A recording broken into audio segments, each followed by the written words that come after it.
Մեր մոտ հիմա ընդունված է դարել մոդայիկ բառեր օգտագործել, շատ անգամ առանց հասկանալու մեր այս նոր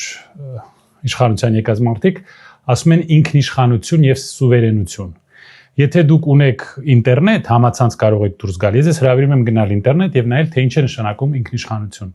Դա նշանակում է, որ երկիրը իր տարածքի վրա ունի բացարձակ վերահսկողություն եւ որևէ արտաքին ուժ չի կարող միջամտել ներքին process-ների մեջ, մանավանդ քաղաքական process-ների, մանավանդ ընտրությունների։ Այսինքն այն մարդիկ, ովքեր մեզ սովորացնում են, թե սուվերենությունը ինչ է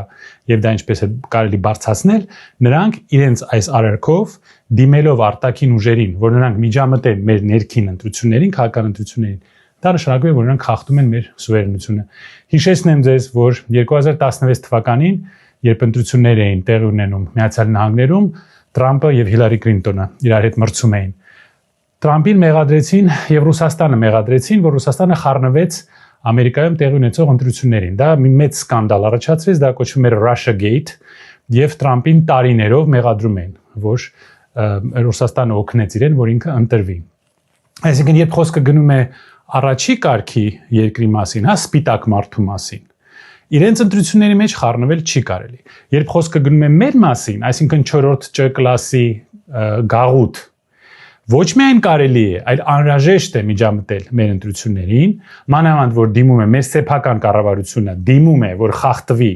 մեր սուվերենությունը եւ դա արվում է նրա համար, որ երրորդ ուժը դա չանի։ Այսինքն մենք հանցագործություն ենք գործում, որպեսզի երրորդ ուժը այդ հանցագործությունը չգործի։ Մենք խախտում ենք մեր երկրի կանոնադրությունը, մեր սուվերենությունը, որ երրորդ ուժը դա չանի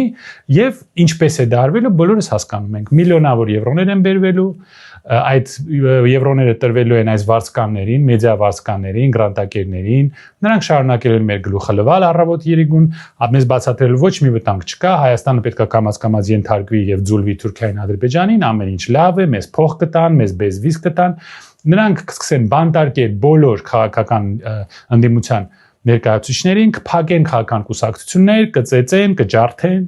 կձերբակալեն, կնստացնեն։ Եվ մեր սիրելի քաղաքակիրթ Եվրոպան կասի, որ այդ ամեն ինչը ճիշտ է, քանի որ նրանք պայքարում են երրորդ ուժի դեմ եւ դա ամենը արդարացնում է։ Այս ամենը արդարացնում է։ Այսինքն մենք ունենք մի կառավարություն, որը մեկ անգամ եւս խախտեց Հայաստանի սահմանադրությունը եւ պաշտոնական ձևով գնաց մի քայլի, որը հակասում է մեր սուվերենությանը եւ մեր ինքնիշխանությանը։